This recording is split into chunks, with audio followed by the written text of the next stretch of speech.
Welcome to the Budget and Resource Allocation Committee. Today's Thursday, May 24th. We get a meeting at 2:35, so we'll call the meeting to order. Is there any public comment? Seeing none, we move on to the approval of minutes. We don't have a quorum at the moment, so we won't be able to approve the minutes. The next item is the May revise. I'm going to combine the May revise number 4 with the tentative budget presentation, which is number 6.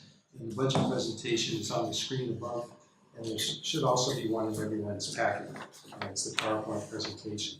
So the tentative budget presentation was presented to the board last night, and the board approved and adopted the tentative budget. And just so everyone's aware, the tentative budget, it's a temporary budget. It's required, Ed Code requires us to have a budget in place effective July 1st, the first day of the fiscal year. And usually the budget's not signed into law until June 30th. So we have until September 15th to have our board authorize and approve the final budget. So this is a temporary budget that gets us from July 1 through September 15th. So overall, the tentative budget, it's a very strong budget. It's based on the May revise numbers, which I'll go over the main items from the May revise shortly. But the presentation will also include an overview of our general fund budget, the major expenses, the major revenue sources, and we'll also look at all of the funds that the district has. So our general fund revenue in total, it's almost $163 million, very large budget. And our all funds budget has a total revenue of just over $250 million, so very large material balance. So with that, we'll go over the main provisions of the May revise, which you'll see on the screen. So ongoing revenue sources included in the May revise is there's $60 million, and that's system-wide for access. That's enrollment growth. So there's that's 1% of all FTES statewide. So at PCC, what that means to us is we have the capability to grow our FTES 1% or 240 FTES, and that would provide us with an additional $1.2 million in revenue if we are able to achieve that type of growth. Cost of living adjustment, the next item. Cost of living adjustment is provided in the May revise at 2.71%. That's an increase from 2.51%, which was included in the January proposal from the governor. For all community college, that amounts to $173 million. And for us at PCC, that's approximately $3.6 million in added revenue. So just a little caution, in prior years, if there was COLA in the May revise, that didn't mean that COLA ended up in the final budget. Last year was actually the first year in many years where COLA ended up in the budget. So we're hopeful, and I'm optimistic that this 2.71% will remain in the budget. The next item is $175 million system-wide support for the new funding formula. So I'm sure everyone's heard that the funding formula, there's been a proposal to change that. In the past, we've been funded based on access. So what that means is each college gets a base funding amount, and then they're funded basically on FTES. So the number of FTES they generate, that's how much they're funded, up to caps set for each college. What the governor is proposing is more of a performance-based type funding formula, similar to K-12, where we're not only funded based on access, but we're also funded based on completion. You know, are students completing? Are they transferring out? Are they attaining their goals? And also funded based on the socioeconomic factors of the district, the areas that our district serves. So the governor's January release, the proposal was 50% FTES, 25% completion, and 25% socioeconomic factors of the district. With the May revise, the Chancellor's Office proposed a change where that would become 60-20-20. With the January proposal, our revenue would basically stay pretty flat, maybe an extra $200,000. But with the May revise, with the 60-20-20 split, we're looking at an augmentation in our revenue of probably about $2 million.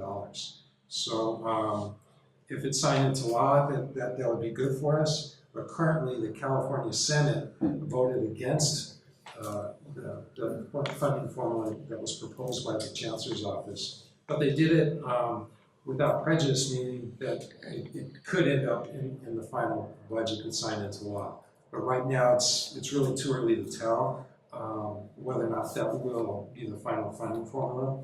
But what the 175 million is, PCC would actually do well with the new funding formula, so we could potentially generate maybe $2 million more in revenue.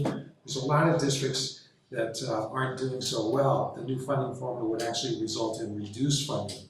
So what the 175 is, it provides stability, hold harmless. So the first 2 years of implementation of the new funding formula, if a district saw a $10 million cut in their funding, this would guarantee them funding at the level, at the same level as 17-18. So it's that way, districts wouldn't see an immediate drop. They would have time to plan, implement changes to work with the changes. Mary Ann? Yeah. So when you're looking at PCC would do well, is that with this 60-20-20 or the 50-25-25? With the 50-25-25, we would basically be flat. Our revenue, we would get maybe $200,000 more on a $163 million budget. It's and this is $2 million. You think anticipate that? With the 60-20-20, we would gain about $2 million. Okay. So where does that come? What's the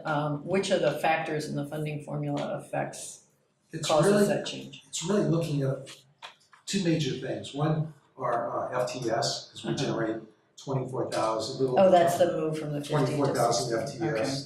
And then also our completion. We do have pretty good completion rates. Everyone knows that we're having a graduation coming up, and this year it's one of our largest graduation ceremonies with the graduates, and the number of degrees that we're awarding this year, I believe it's almost 10% higher than it was last year.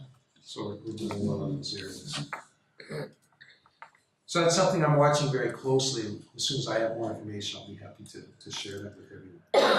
The next item in the May revise is funding for a new online college. And funding in 18-19 is proposed at $120 million for that.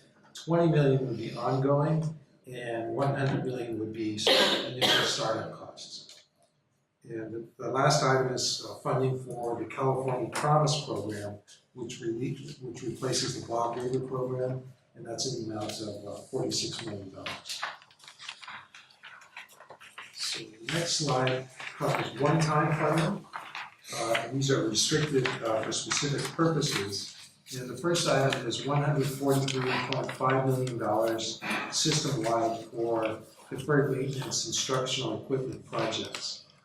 PCC will have about $2.8 million of that. And these funds can be used for instructional equipment, items such as projectors or computers in the classroom, could be used for furniture in the classroom, or could be used for scheduled maintenance type projects, repairing air handlers, air conditioning units, things of that nature. Can I ask them? I was just asking about this because I know at the Brac retreat, looking at all the requests coming in for stuff that's basically deferred maintenance, and that would, I assume, would fall under this. How does this number look compared to those requests that came in for those kinds of things on our campus? Yeah, we need to look at, as a college, at both our instructional equipment needs and our scheduled maintenance needs. And in the past, we've done that, and we've allocated based on where the highest need was. And usually it's about both have significant needs. Right. So we usually split it about half and half. And we really don't have enough resources to meet all of our scheduled maintenance needs. We try to strategically complete repairs or maintenance projects that keep us moving along and that are most critical. So is this gonna help, or is this Yes, kind it of will. status quo? It will definitely help. Okay, Yeah. that's why. And these funds can be used over a 3-year period. Okay. Currently in our budget, we have about $5 million, and we have planned completion of about $4 million of the scheduled maintenance Okay, projects. that's it, okay. Yeah. Next item is capital outlay. So capital outlay, the budget includes $50 million, and that's Proposition 51 bond projects. And one of those projects is the U building, and the U building is will be receiving $1.6 million for working drawing completion. So this is the second year of the U building project, and second year, really basically that's it, just completing the working drawings, and then construction would start in the following year. Currently in the May revise, the working drawing component is fully funded in the budget. So we're hopeful that the project will be able to move forward, but we have to wait until the budget's finally signed into law on June 30th. But right now, I'm optimistic that we will be able to move forward with the project. Well, I'm sure everyone recalls that in the January budget release, the project was changed from a 100% state funded project to a 50% funded project. And what that meant for PCC is that you would need to come up with in excess of $30 million to complete the project. And we really do not have the resources to do that, nowhere near those types of resources. It would require a bond or some other type of external financing. And right now, getting that within the time to complete the project is the timeline is too short. So the next slide, I wanted to point out some cautions and concerns related to the environment that we're in as they relate to the budget. And the first item is the economy and political uncertainties. So with political uncertainties, we'll be electing a new governor, and new governor could have a definite impact on funding to education based on their philosophy.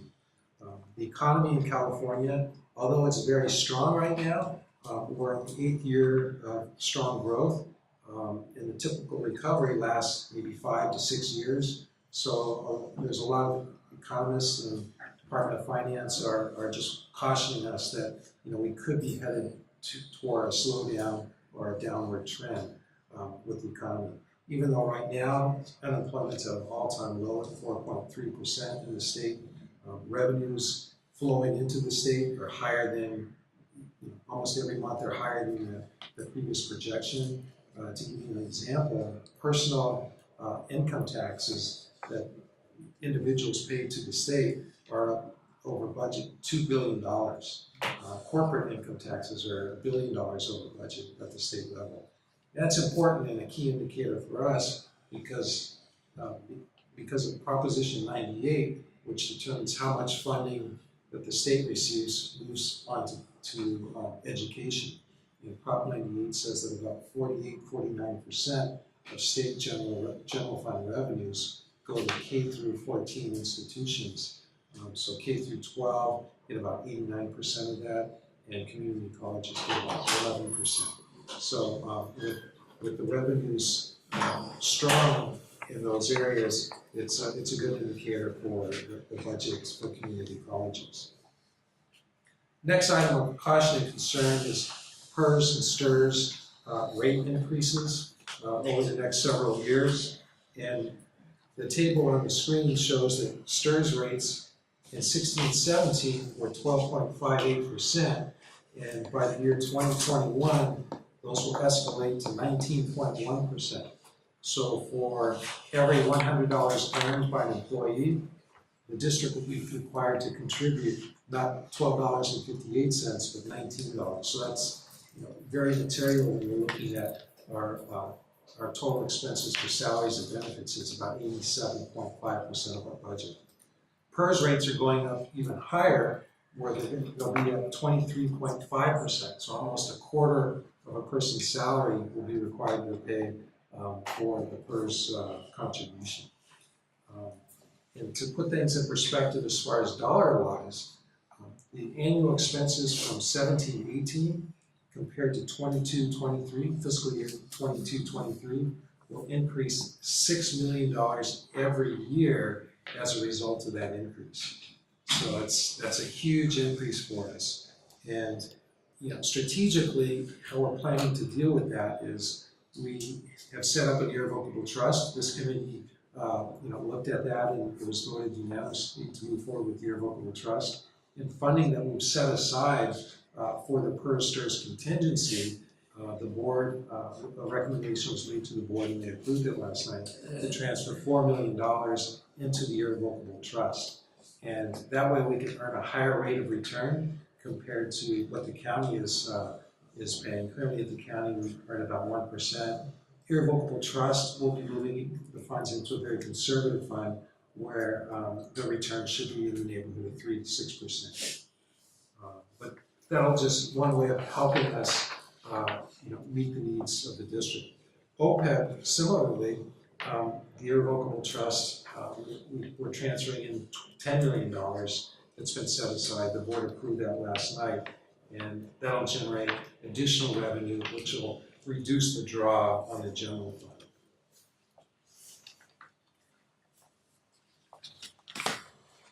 So next we'll take a look at the snapshot of the general fund tentative budget for fiscal year 2018-19. You'll see the major components of the revenue. Total revenue of just under $163 million. The major item is state apportionment. So that's our FTS generation. And that's coming in at $136.7 million. Next largest item I'd like to call your attention to is the non-resident tuition. So that's grown over the last couple of years from about $9 million, and we're projecting next year it'll be up to almost $12.2 million, or 7.5% of our total budgeted revenue.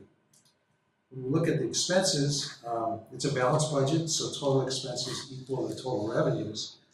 Major expense item is salaries and benefits, coming in at a little over $142 million, or 87.5% of the total expenses.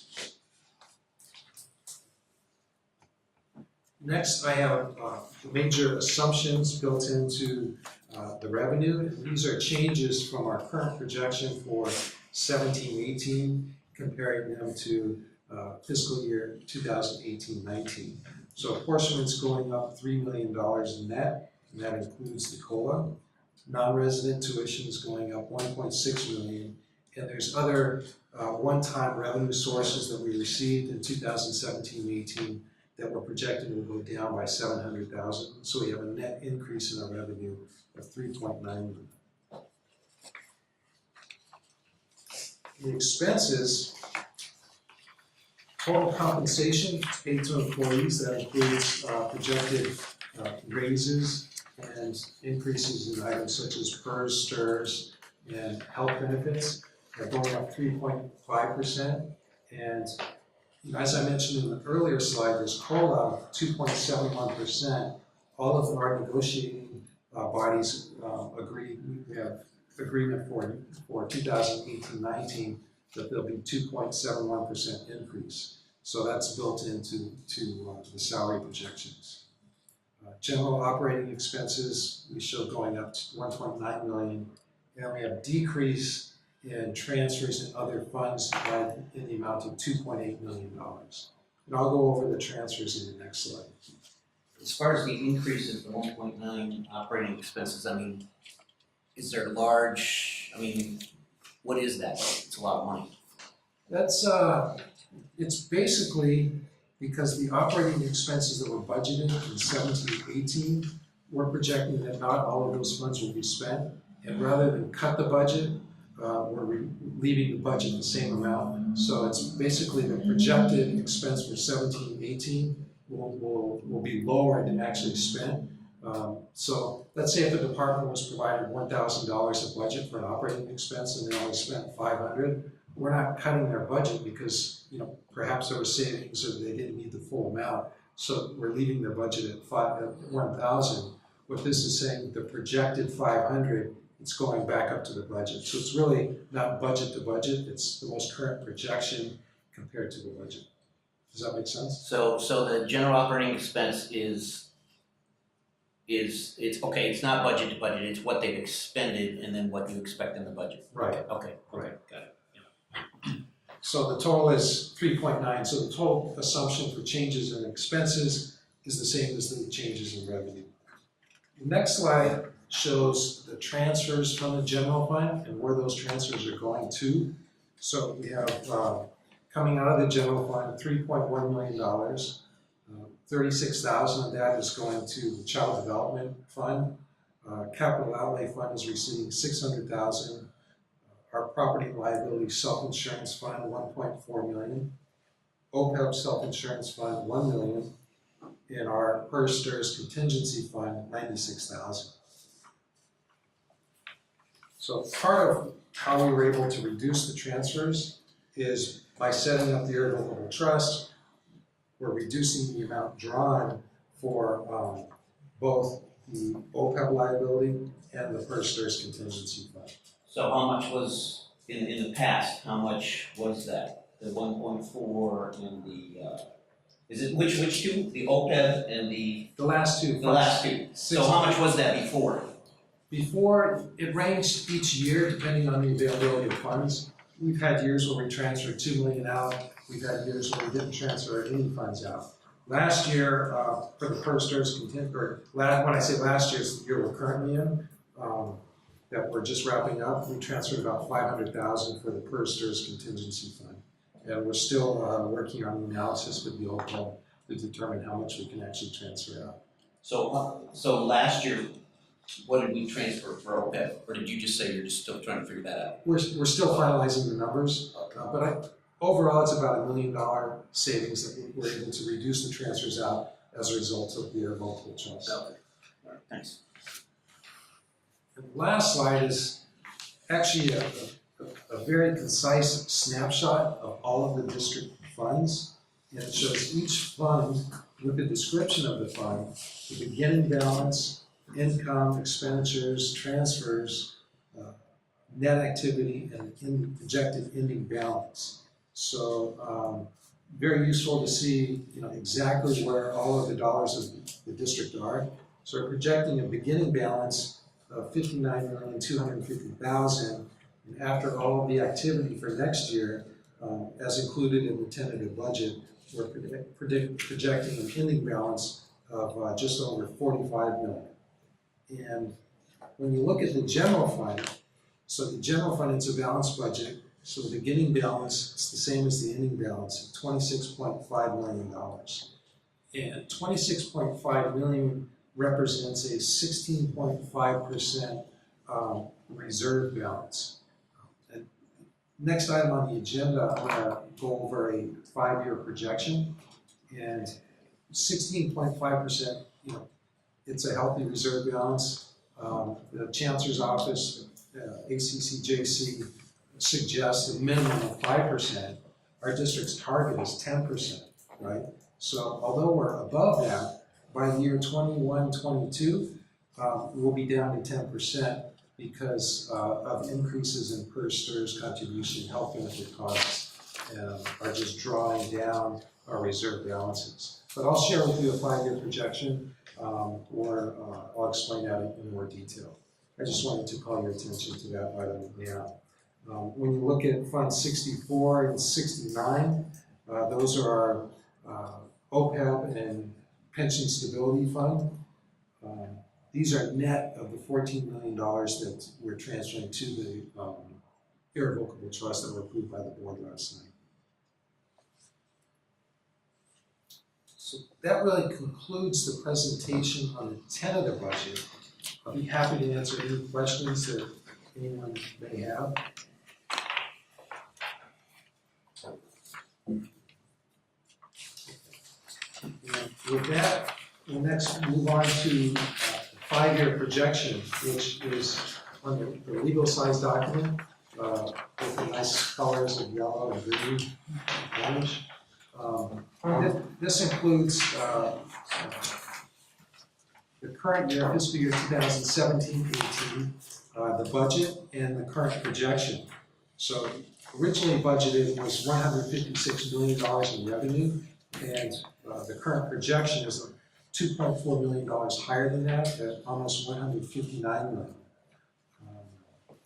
When you look at the column that has the tentative budget, all of those numbers are the numbers that we just covered during the presentation. So revenue of almost $163 million, and you see the different revenue items, and same with the expenses.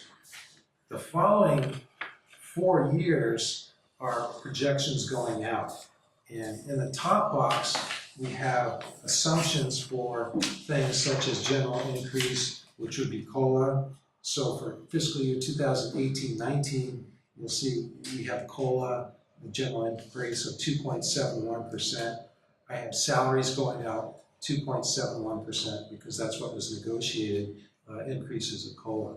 So if COLA goes away, then those numbers would be reduced or adjusted accordingly. But for the out years, to be conservative, we're not projecting any increases, and it's really too early to tell what those types of increases would be. Salaries are held flat. Health benefits, we show going increase of 2% each year, which is probably on the low side. This year we're doing well because we have a 1% increase, but I think it would be overly optimistic to assume we have 1% increases going out. But the next item, the PERS STIRS, you see the increases in the contribution rates going out. That's what's really damaging our flows.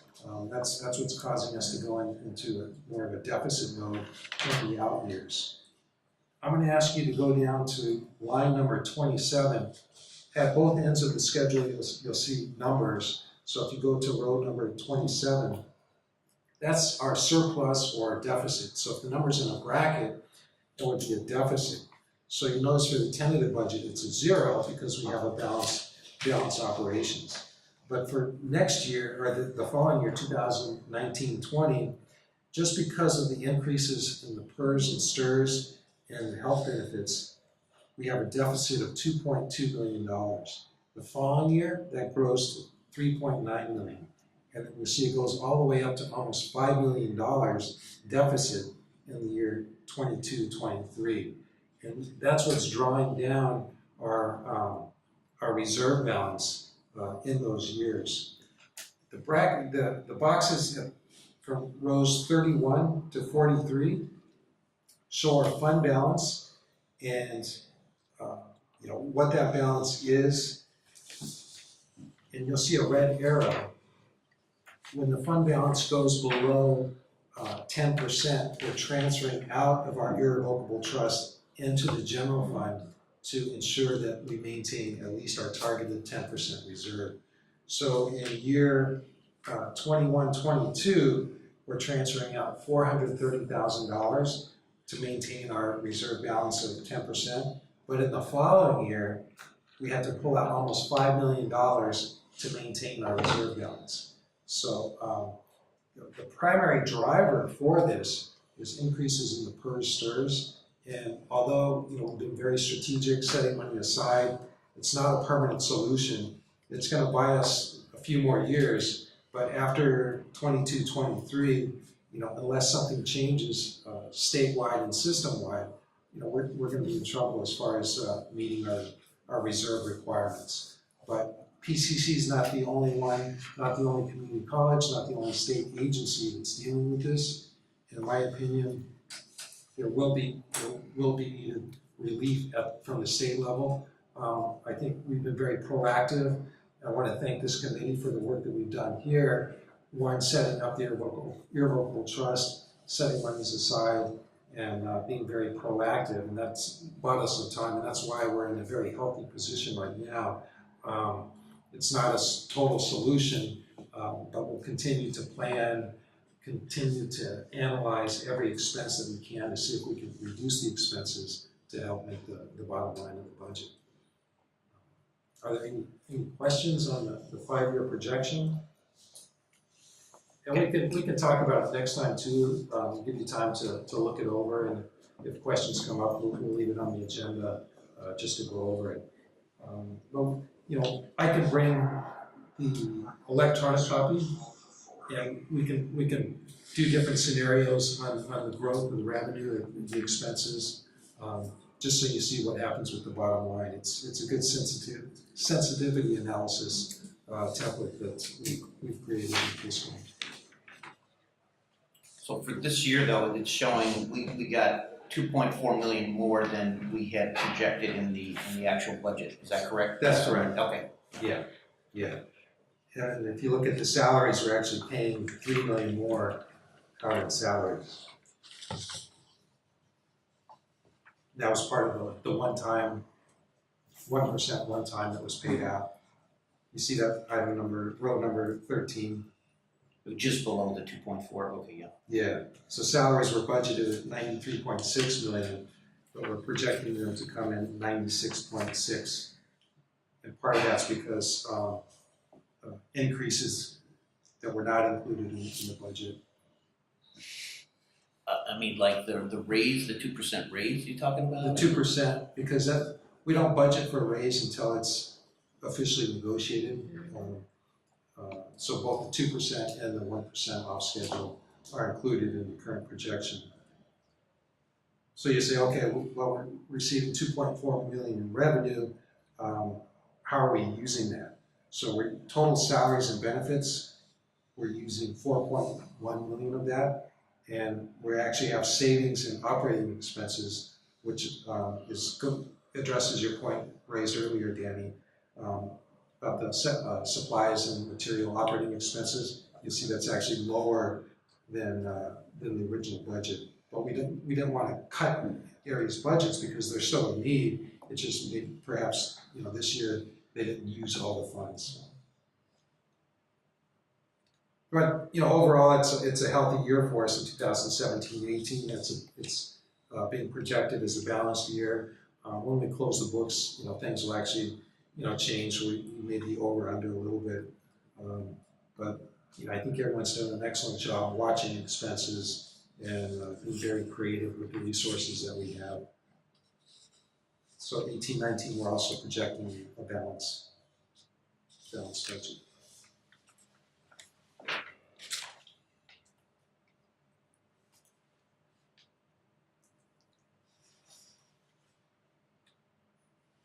So if there's no other questions, I could drag this on another half hour. I promise no. You said no earlier. No, yeah. So that's really earlier. You said you're ready? So our future meetings are listed on item 7 of the agenda. If there's a motion to adjourn. Do you have a quorum for the minutes? Yes, we do actually. Right now we have total 11 voting in. Okay, if you don't mind, we'll take a look and we'll go back to number 3, approval of minutes. Oh, you didn't have minutes. We have to wait. These are minutes from the March meeting. I move to accept the minutes. Second. All those in favor, say aye. Aye. Any opposed? Abstentions? I'm gonna abstain, I wasn't here, so. All right, thank you, minutes are approved. Is there a motion to adjourn the meeting? So moved. Okay. Thank you everyone for attending.